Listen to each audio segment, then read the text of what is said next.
Imagine preparing for a high-stakes negotiation by sedating yourself.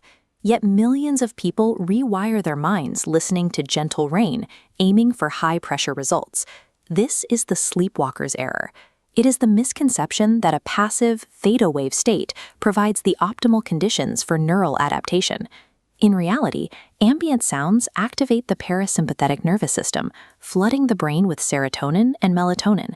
These neurochemicals signal to the brain that the environment is secure.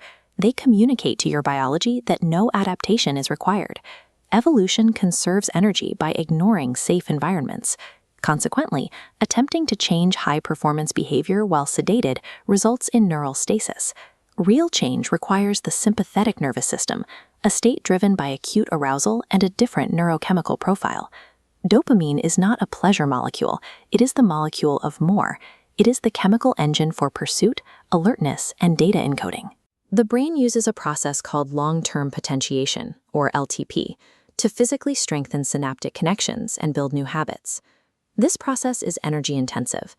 The brain only authorizes the structural energy for LTP when triggered by high-voltage signals like dopamine and norepinephrine. Structural neural adaptation is a metabolic task that depends on the neurochemistry of action rather than the comfort of sleep.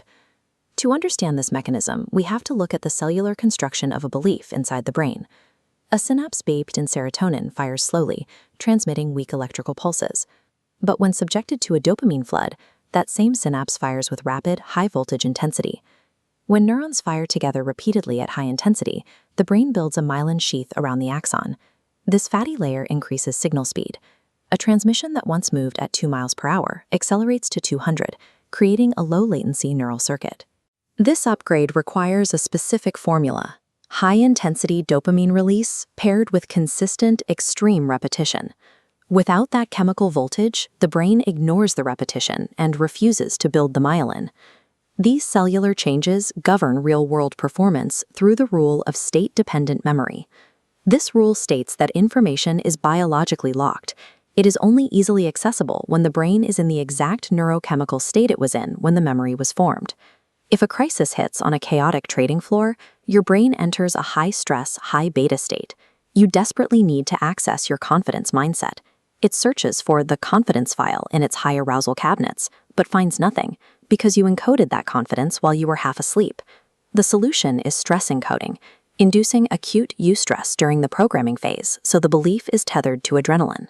To maintain a resilient mental state under pressure, you must encode the belief during a state of simulated combat.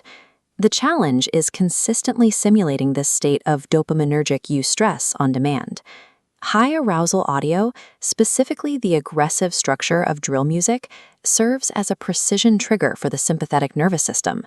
These beats entrain brainwaves into high beta and gamma frequencies, bypassing the passive theta state entirely. The unpredictable flow switches and heavy bass drops prevent the reticular activating system from habituating to the sound and tuning it out. Using this audio provides the specific neurochemical environment required for long-term potentiation to occur. This method also addresses the critical factor, the conscious mind's habit of analyzing and rejecting new affirmations. Daniel Kahneman's dual process theory describes this as the tension between the automatic System 1 and the skeptical conscious System 2. System 2 is easily depleted. It has limited RAM and can be bottlenecked by complex tasks. The dense lyrics and syncopated rhythms of drill music max out your conscious processing power.